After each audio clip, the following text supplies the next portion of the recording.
Hey, sociology students. This is our last lecture together this semester. I was going to continue this semester with a few more lectures and talk about education as a social institution. You might remember our first lecture in Unit 4 mentioned that education would be part of the social institution discussion, but we're going to have to limit our time together to family and marriage, religion, and the economy because we've just run out of time. So you're going to have a series of short lectures that go with this discussion today, where we're going to talk about informed connections between religion as a social institution and the economy for the first couple of lectures. And then in the last one, we're going to talk about religion and the connection to government and nation, like I referred to in one of the most recent discussions about religion. So we have sort of three more topics to talk about. All of them deal with connections between macro scale levels in sociology and the way those macro scale social forces like social facts and norms, the social structure that essentially is like a maze that a population has to negotiate and figure its way around the direction of the maze in order to achieve a certain outcome. That's the macro scale part of society that controls our micro scale lives. We respond to the macro scale parts of society because in our socialization process, we learn that that is the norm, that's the standard, that's the way things are, look at my air quotes here, supposed to be. Okay, supposed in air quotes there.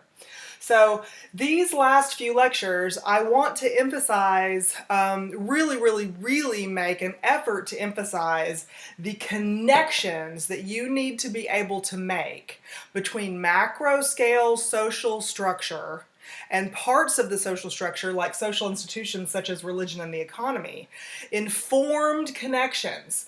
You need to look at evidence from sociological data that was collected, sociological research, sociological decisions and sociological conclusions that are made by people who have studied society as their career and made a point of being an academic in sociology. And they give us a lot of information as a result. So today's discussion, two parts of today's discussion are going to be about the informed connections that two different people have made in the past about the connection between religion on a macro scale and the micro scale behavior that results from it, and the economy on a macro scale and the micro scale behavior that results from it. Or vice versa, micro scale behavior that builds into macro scale norms over time. And we're going to talk about two major sociological theorists, Karl Marx, who we talked about before, particularly when we were looking at social stratification. He had the two-rung ladder that I'm going to draw for you again during this series of short lectures, with the bourgeoisie as the upper class and the proletariat as the lower class. He's going to look at, Karl Marx, he is going to look at the connection between religious messages, certain religious messages in Christianity that the bourgeoisie can use as a tool to control the proletariat so that the proletariat make them more profit in the economic system. Okay, so I just covered a lot of ground there with just that short sentence. I think it would be wise for you to pause this right now and flip back to Unit 3 where we talked about social stratification and look for what we said about Karl Marx. Because we have a long discussion about how Karl Marx saw a connection between, here's that word connection, he looked at the connection between capitalism in particular. Capitalism is the kind of economic system that was occurring in Europe at the time Karl Marx made his observations about society. He looked at macro scale social forces and micro scale life experiences and said that capitalism as the economy And the bourgeoisie, as the upper class, used messages in religion to help control the proletariat in order so that the proletariat, who's otherwise known as the working class, would enable the bourgeoisie, otherwise known as the capitalist class, to stay in power, to remain in control of the social resources, to remain as owners of the social resources, and to benefit from all of the ownership and control of those social resources in society. So we will look deeply into that concept, but you see he made some observations on the macro scale, tested to see if they were correct on the micro scale. Could he find evidence on the micro scale that proved that these macro scale patterns that he noticed were true? So there's the informed connection. That's what you need to do as a college student. That's why college education is so important for employers of middle class and upper middle class jobs, because you should be a better thinker by the time you get finished with all this business that you're doing in your academic career. So that's what I've been here for all semester, is to help you hone that thinking cap of yours and begin to make informed connections between not just the topics that I'm talking about in sociology class from January until now, but all of the courses that are on your degree plan have been carefully selected on your degree plan in order so that you can put two and two together. You've heard that phrase before. That's making informed connections, drawing conclusions based on factual information. So Karl Marx drew some conclusions. He stated his opinions, but they stopped being his opinions when he could provide evidence from society, observable evidence from society that proved that his opinion was correct, and therefore his opinion could be considered as factual. Some people still today think of his opinions as factual.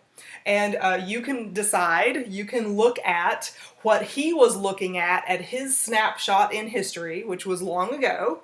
So what he was looking at his snapshot in history, there's lots of water under the bridge since then, so you've got a good historical perspective since his lifetime for you to be able to draw informed connections about whether his ideas were correct or factual, if you want to use that word. But we're going to look at what Karl Marx's ideas were about the connection between religion and the economy. The particular religious belief system that we're looking at here is Christianity, because that's what he observed where he lived. And the particular economic system we're going to look at here is capitalism, because that's what he observed when he was alive. Okay? So Christianity and capitalism. Now, another famous sociologist, whose name you have already heard several times, Max Weber is his name. Max Weber is very famous for his ideas about social stratification, his ideas about society in general, and so we talked about him at the same time we talked about Karl Marx. So this would be another good time for you to pause this and flip back to your notes from Unit 3 and look to see what we said about Max Weber. He's the one who disagreed with Karl Marx about there being only two social classes. He said there were more like 6 theoretical divisions in a society. And he said that they used achieved statuses such as wealth, power, and prestige, a combination of those 3, in order to kind of calculate on a philosophical level and on an actual measurable level who the different social classes were. So in your textbook for chapter 7, instead of a ladder metaphor for his division of social classes, you see kind of a cylinder represented with 3 different pieces of pie in that cylinder: wealth, power, and prestige. And he divides the social classes, his theoretical social classes, into about 6 social classes. And that one really closely resembles the kind of way that people in the United States today consider social classes. Remember, we had 7 on our ladder of socioeconomic classes, and they were based on 3 achieved statuses: income, occupation, and education. And those are roughly parallel to wealth, power, and prestige. So, Max Weber talked about, studied, made informed connections about many of the same social issues that Karl Marx did, but he drew different conclusions. He drew very different conclusions in many cases, but his ideas are also taken extremely seriously. He disagreed with him a lot. His ideas are taken seriously, his ideas are taken seriously, because he doesn't just spout ideas without evidence to go behind his ideas. I think this is true, not because I just made it up one day while I was brushing my teeth, but because I made observations from the macro scale and I observed on the micro scale what was going on that fit my ideas of the macro scale, and I didn't just do this once. I did this many times to make sure that my theory holds up. And therefore, it ceases to be just an opinion. If you have enough evidence to go behind it, it ceases to be just an opinion, and you can take it very seriously. And even though Max Weber has been dead close to 100 years now, very many of his theories, such as life chances that I just drilled into you during Unit 3, that concept of life chances is extremely vivid and alive in sociology today because it's got a lot of meat behind it. You can observe a lot of things in society using his definition of life chances, our expanded definition of life chances. You can observe a lot of things in society and say, you know what? This life chances concept seems to be true. There isn't equal opportunity for everybody. There are not equal life chances for everybody. If you are born into wealth, that wealth helps you keep your social position. If you're born into poverty, that poverty has a different set of life chances that, can I use the word help, that helps you stay where you are, helps you stay put. So you can look at the writings, the ideas, the philosophy of Karl Marx and Max Weber, both of whom looked at different messages that different Christian sects promoted in their belief system. Remember, religion has a sociological definition. That's the one you're going to need to know. So they looked at different Christian messages from different Christian denominations, so to speak, and they looked at the connection that those beliefs had on micro-scale behavior and how that was directly connected to capitalism, which is a macro-level economic structure. And they came up with two very different conclusions, informed connections based on those observations, and tests of those observations, and discussions of those observations, and more collection, and collaborating with colleagues about those observations. And because they were so thorough in their informed connections and their evidence to prove that what they were saying at least should be taken under consideration. That's why we're talking about these two guys in this particular unit, and we're ending up the whole semester with what their ideas were, their informed connections were between religion and the economy.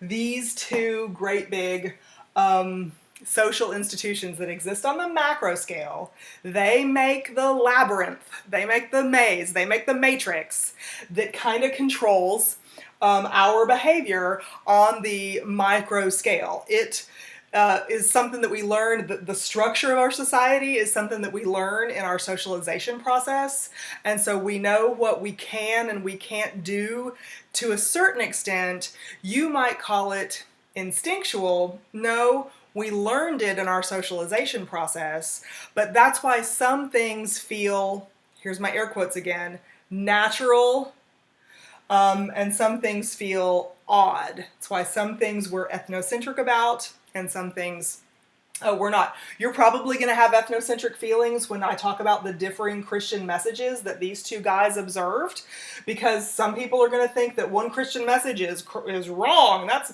very wrong. I've never learned that before, and those poor people are misled or something. That's an ethnocentric reaction.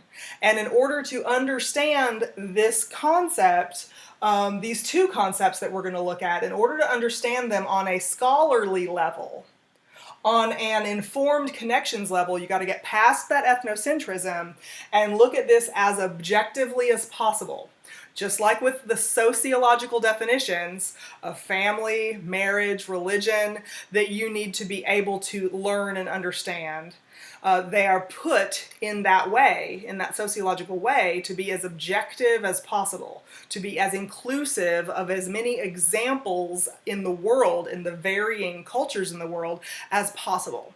Like the definition of marriage, for instance, that says it's a union between two or more people. The or more part doesn't fit the legal union that we call a marriage in the United States. But so many places in the world have polygamy as an approved of social arrangement for a marriage that in order for us to write a correct sociological definition of marriage, we have to have that or more part in there, two or more.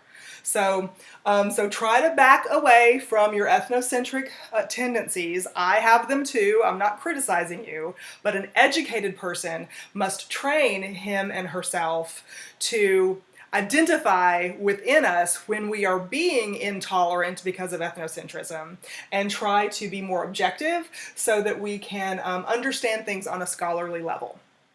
So, there'll be a short break, probably a rough cut in this video right now so that I can erase this, write some more, and continue. So go ahead and pause and look up that stuff that I've asked you to if you haven't yet, and I'll see you again in just a second. Okay, hi students. So I got my board erased and rewritten, and I got a whole bunch of stuff on here. You probably don't want to pause it now and just copy it the way I've got it, because we're going to do a lot of description and discussion of each of these things. I wish it was really a discussion. I wish I had some of you here with me or some kind of way to do live chat with this. But anyway, I want you to take notes on this as I use my little finger pointer to point at it so that you can write down, pause me, rewind, and write down some of the details that I'm also telling you about this stuff.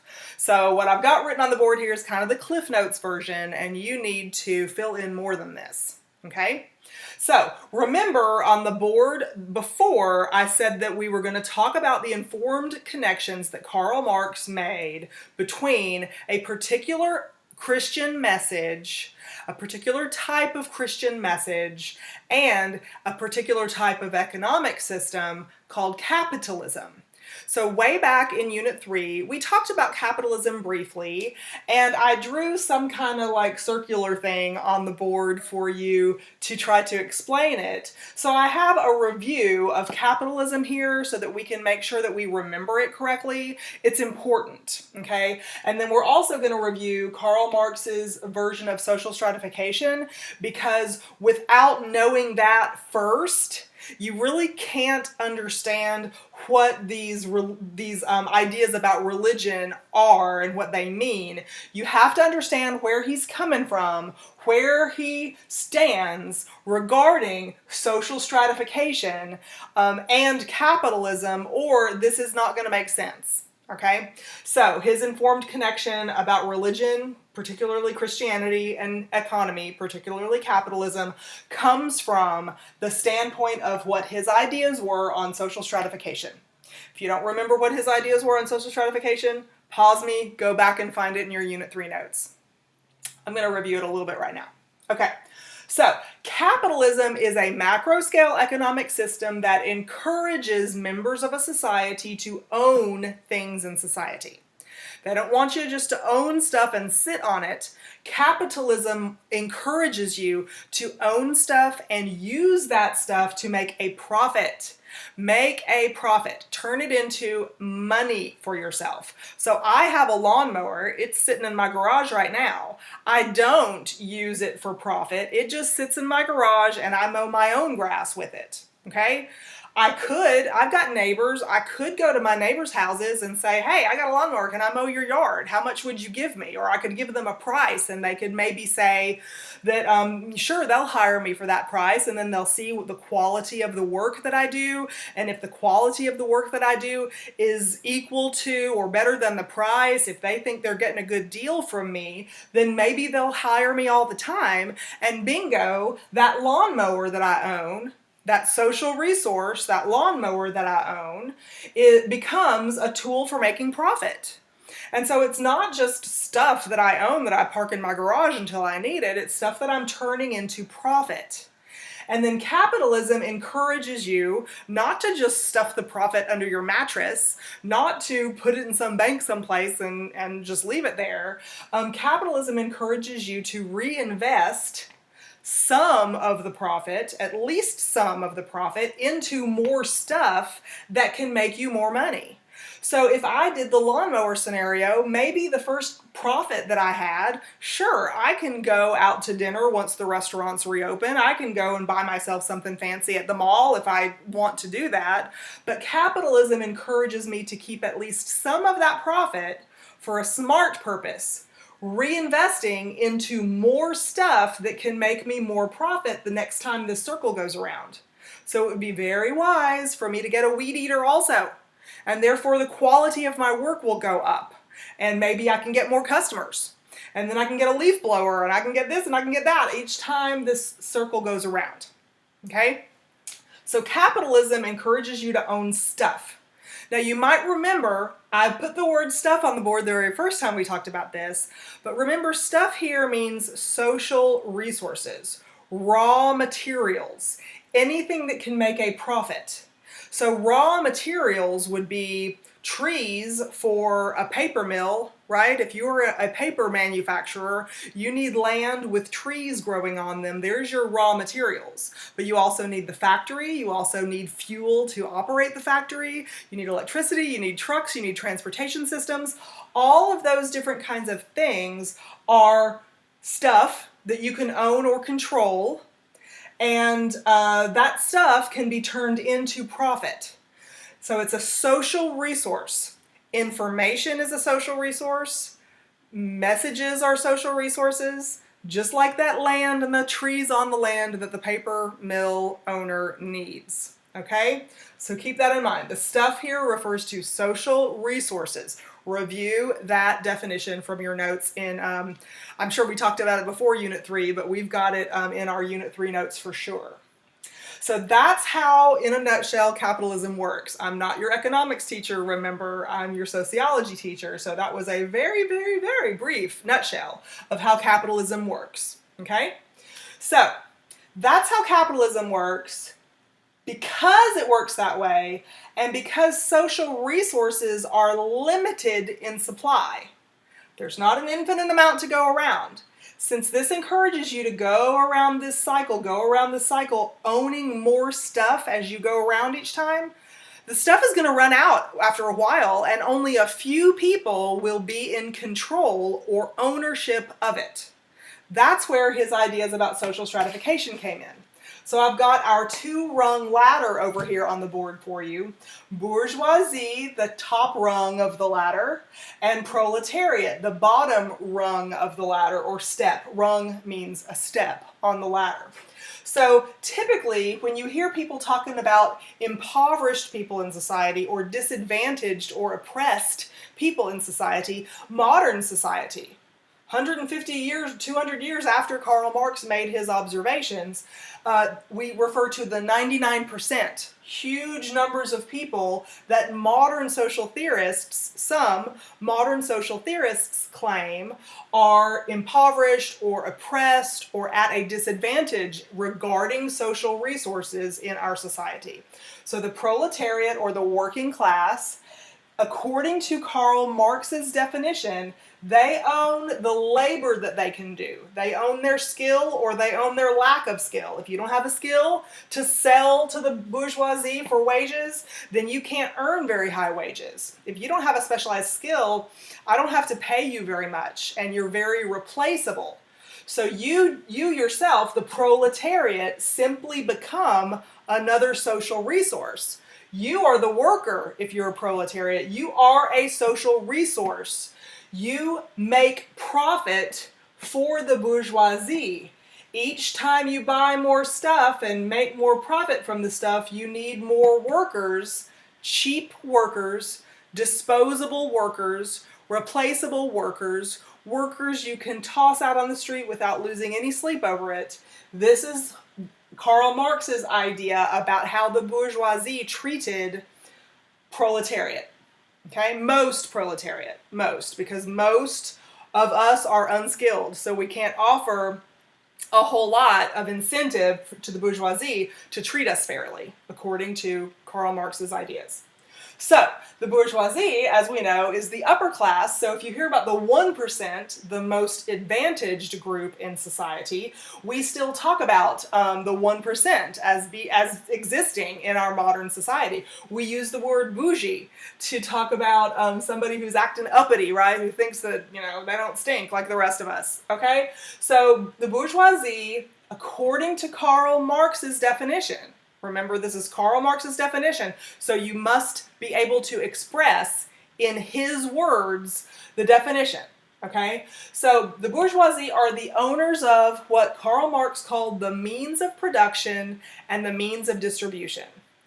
These two things, the means of production and the means of distribution, are social resources that you can own. The proletariat are means of production and means of distribution. We have to have workers to make stuff. We have to have workers to distribute stuff. We have to have workers to order new supplies, to make more stuff, to distribute more stuff. We have to have workers. So workers are part of this capitalist cycle, according to Karl Marx, that the bourgeoisie will own or control the workers, control the workforce. The proletariat have to sell whatever labor they're capable of doing. They'll have to sell that labor for whatever wages the bourgeoisie decides they're worth. So if you are a top-notch engineer who knows how to build and design bridges, then I, as a bourgeoisie, who I need a bridge across the Arkansas River because I need it for the means of production and distribution, I'll be able to get supply from this side of the river to that side of the river so much faster. You, as a top-notch engineer, I don't know how much you'd have to make. You'd make at least $200,000 a year, probably. I don't make that in 5 years, y'all, okay? So $200,000 a year, probably, you're making, but you're still just a proletariat because all you're doing is selling your labor for wages, okay? You're selling your labor for wages. So the bourgeoisie has to pay you more because you have a specialized skill that the rest of us don't. Okay? Think about it that way. You have to think about it that way because this is actually a conversation about the connection between a particular type of religious message and capitalist behavior, ownership and control of the means of production and distribution. So the proletariat are oppressed by the bourgeoisie because if there's only so much stuff to go around, I don't want to pay you enough for you to have a savings account. I don't want to pay you enough for you to get out of debt and get comfortable. I don't want to pay you enough to where you can put a little bit away and start owning your own stuff and making your own profit on the side. You would be a threat to me if that happened. And so, this is what Karl Marx observed. Karl Marx observed that religion is a tool of oppression that the bourgeoisie can use to control most of the membership of the proletariat because ministers, preachers, priests, any religious worker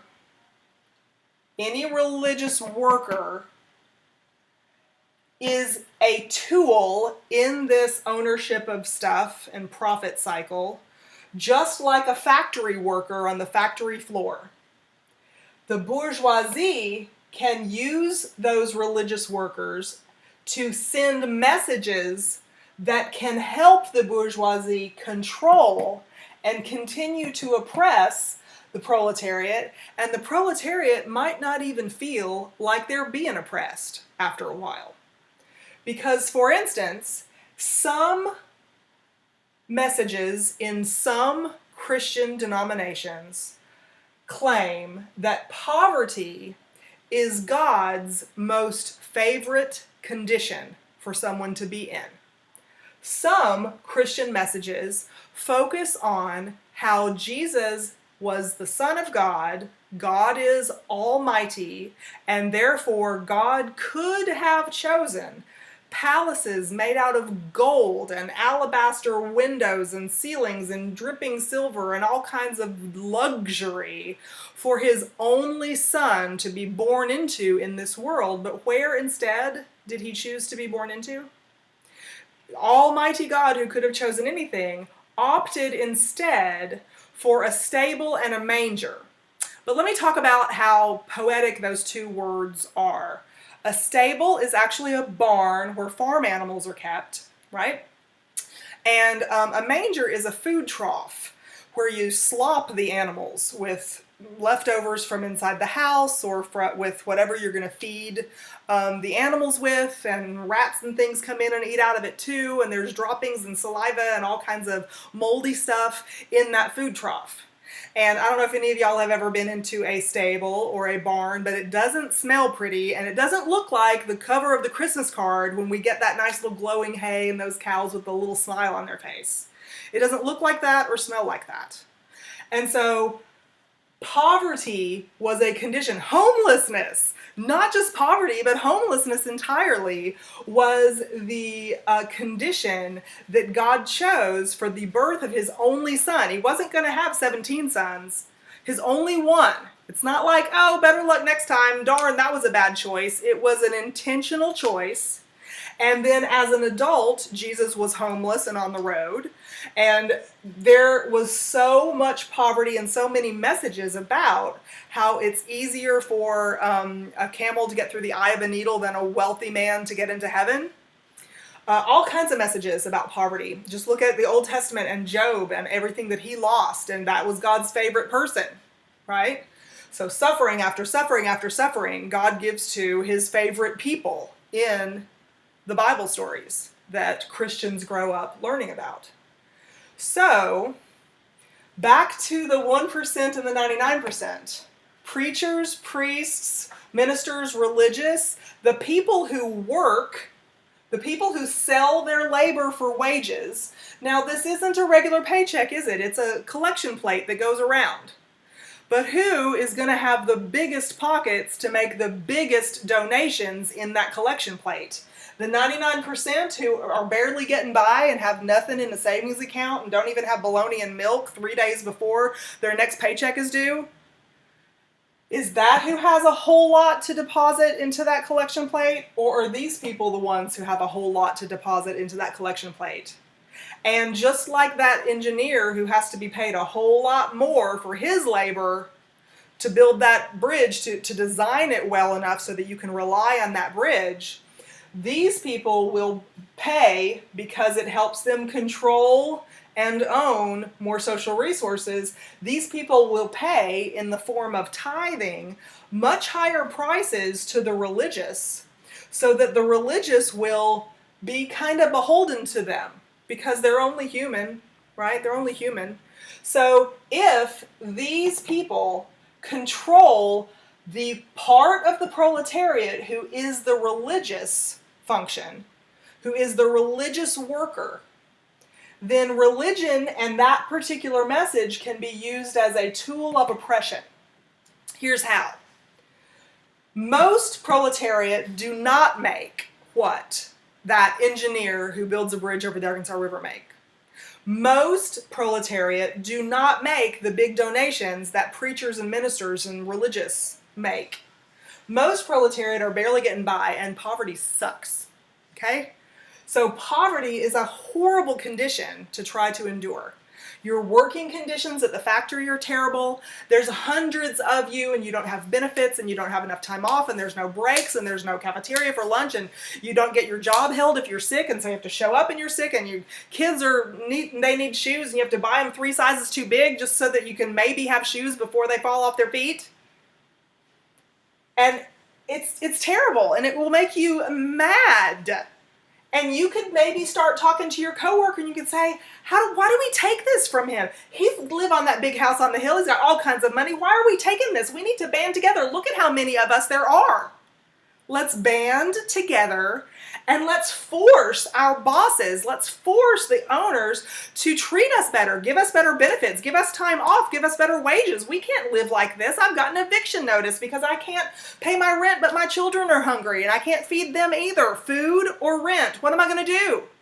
This is a horrible mental anguish, depression, and just back-breaking kind of existence that can make you mad. And it can make you want to organize all of your other colleagues and say, don't you hate this life? Don't you want more? Don't you want him to pay for it?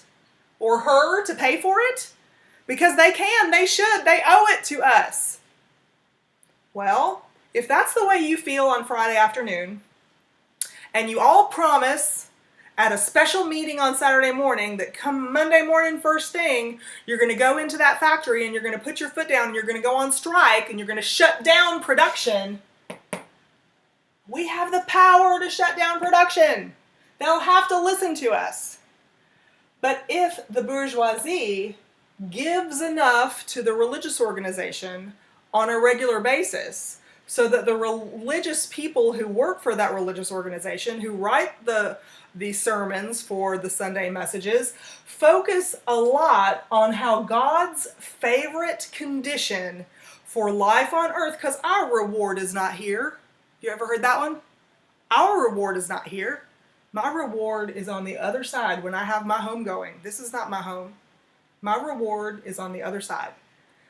And if you have ever heard that message before, and if you have a skilled preacher who can put the fear of God in you, God's favorite condition is poverty. He's almighty. He could have chosen the lap of luxury. He chose homelessness in a stinky old barn and a food trough for his only son.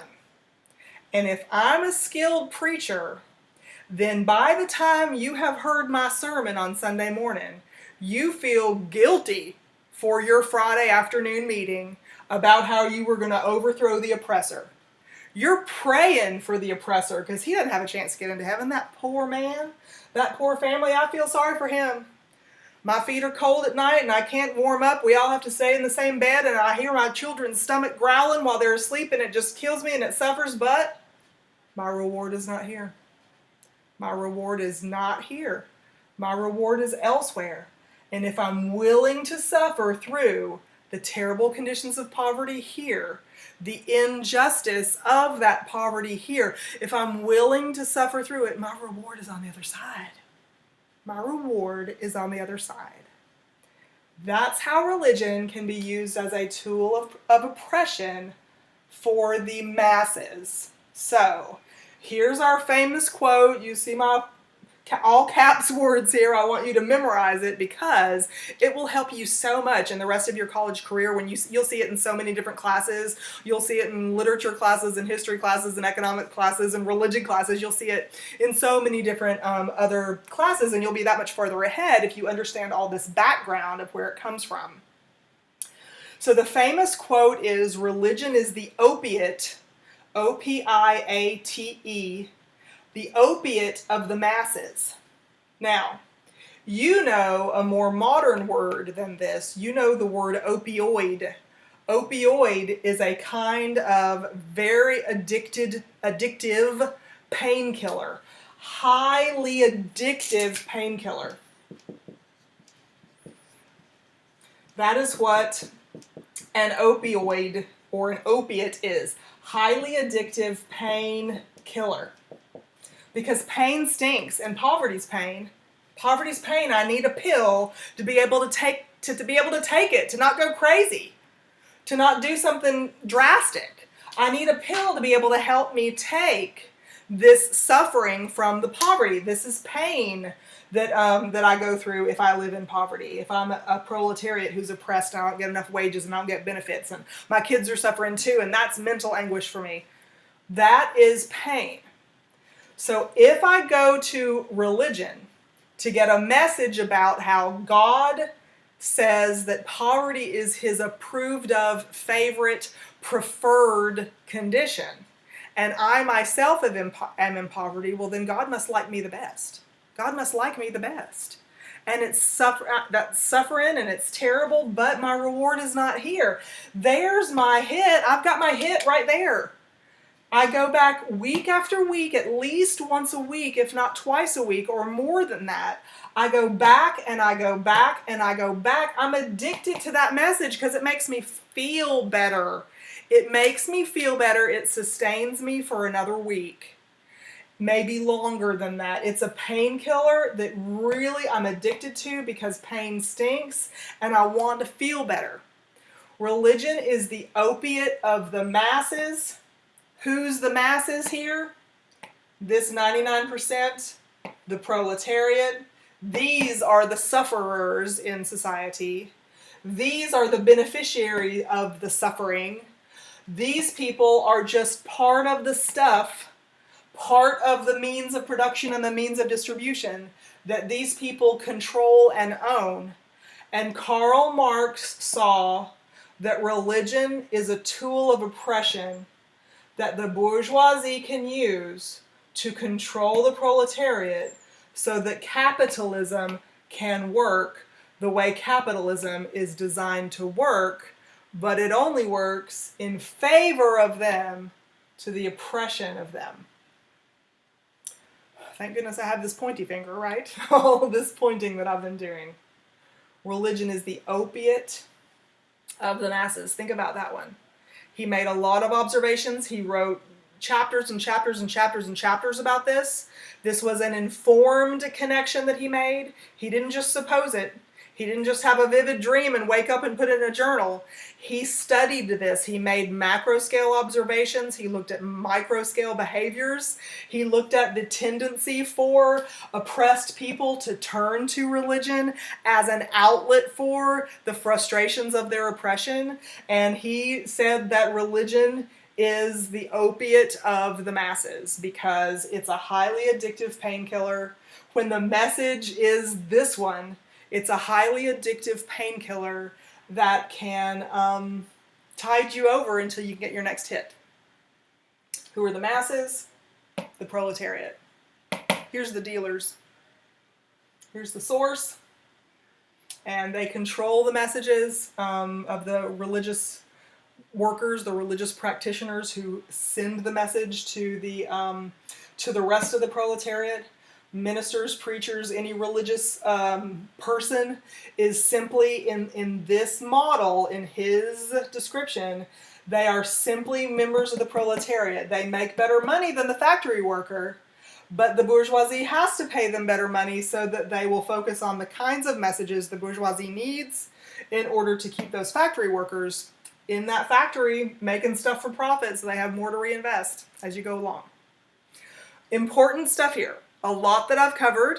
I'm going to stop the video now. We're a little bit long at this point. We haven't talked about Max Weber yet, so we've got to talk about Max Weber and his observations about a very different religious message than this one. So this is a particular religious message that goes with some denominations of Christianity. Other denominations of Christianity have a flip side message that say God wants you to have plenty and God wants you to have comfort and prestige in life. So we will look at Max Weber's. It's not really a flip side. I almost started to say that it's a flip side. It's not really even a counter argument. It's a very different informed conclusion that Max Weber comes to, looking at a different time period, a different group, a different religious message, and he comes to a very different informed conclusion. So we will look at that together in the next video. Make sure you take good notes, rewind this if you need to, and text me with questions. Thanks.